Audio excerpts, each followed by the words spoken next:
The wounded keep coming. By dawn, the field hospital is already full. By noon, the floor is slick with blood. If you are the surgeon, there is no quiet moment. There is only triage, speed, and survival. This is the American Civil War, 1861 to 1865. More than 600,000 soldiers will die. Many will not die on the battlefield. They will die after the fighting ends. A battle can send thousands into your hands. Antietam did. Gettysburg did. The Wilderness did. The injured arrive in wagons, stretchers, and on carried doors. Some crawl in by themselves. Most are in shock.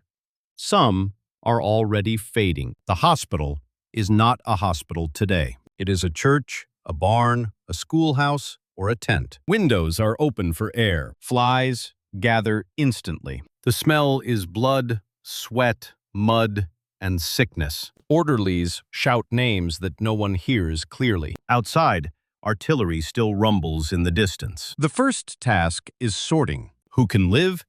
Who will die anyway? Who needs surgery now? A crushed leg goes first. A belly wound is often hopeless. A head wound may be fatal within hours. Civil War medicine is brutal, but practical. Doctors know they cannot save everyone. They save the ones they can reach in time. Speed matters more than comfort. Delay means shock, bleeding, and death. Most terrible injuries come from the mini ball. It is small, soft, and devastating. It shatters bone instead of punching neat holes. A shattered arm cannot be repaired easily. A shattered leg often cannot be saved at all. That is why amputations are common. Not because surgeons are cruel, because infection follows crushed tissue, because gangrene spreads fast, because a bad limb can kill the whole man. The operating table is often a door on barrels. Sometimes it is a plank over boxes. There is no time for elegance. There is only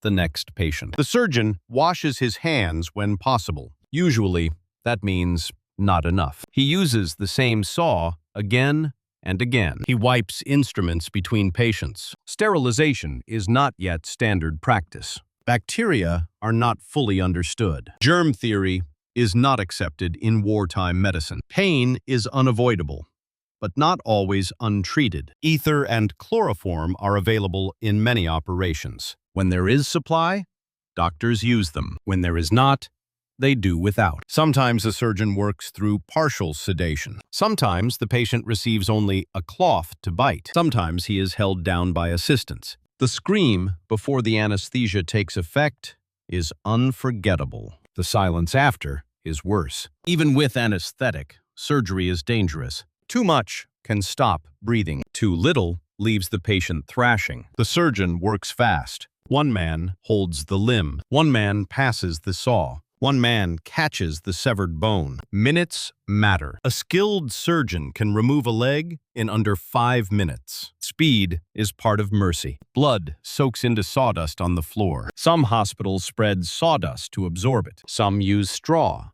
Some use nothing at all. The floor becomes a dark patchwork. Boots leave red prints everywhere. After surgery, the stump is bandaged. Sometimes it heals. Sometimes it does not. Fever may come within days. Pus may follow. Then the wound turns foul. Hospital gangrene can tear through a ward. Erysipelas can spread from patient to patient. Amputation does not guarantee survival. Many soldiers die not from the wound itself. They die from infection. They die from dehydration. They die from blood loss. They die from diarrheal disease in crowded camps. Typhoid, dysentery, and pneumonia claim many lives. Disease kills more soldiers than bullets. The surgeon has no antibiotics, no penicillin, no modern blood transfusion system, no IV antibiotics, no sterile gloves, no modern imaging. X-rays do not exist yet. He works with sight, touch, and experience. He listens for bone fragments. He probes wounds with fingers or instruments. He judges whether a limb can be splinted. He watches the face for shock. He watches the pulse for fading strength. The work is relentless. A battle can last hours. The surgery can last through the night. Doctors eat when they can. Often, they do not eat at all. Coffee helps. So does adrenaline. Mostly, they keep moving. Many surgeons are young. Some are barely past their training. Formal medical education is limited. Some have studied in schools with brief courses. Others learned through apprenticeship. The war turns many into experts quickly, not by choice, but by necessity. Their assistants are essential. Nurses, orderlies, convalescent soldiers, and volunteers do the carrying. They bring water.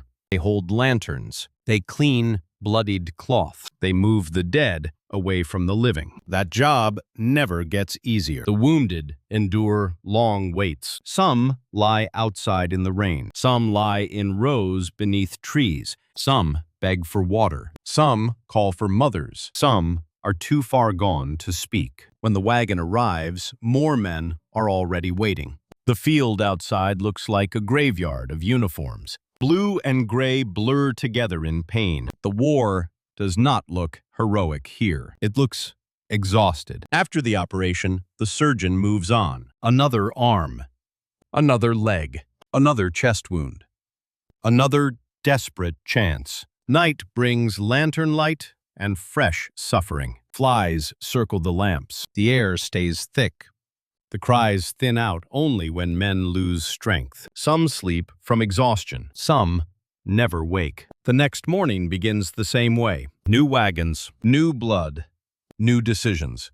The work never truly ends. The battle may be over, but the killing continues. This was Civil War medicine at its hardest. It was fast, crude, and often heartbreaking. It saved thousands. It failed thousands more. And for the surgeon, one day in a field hospital could feel endless.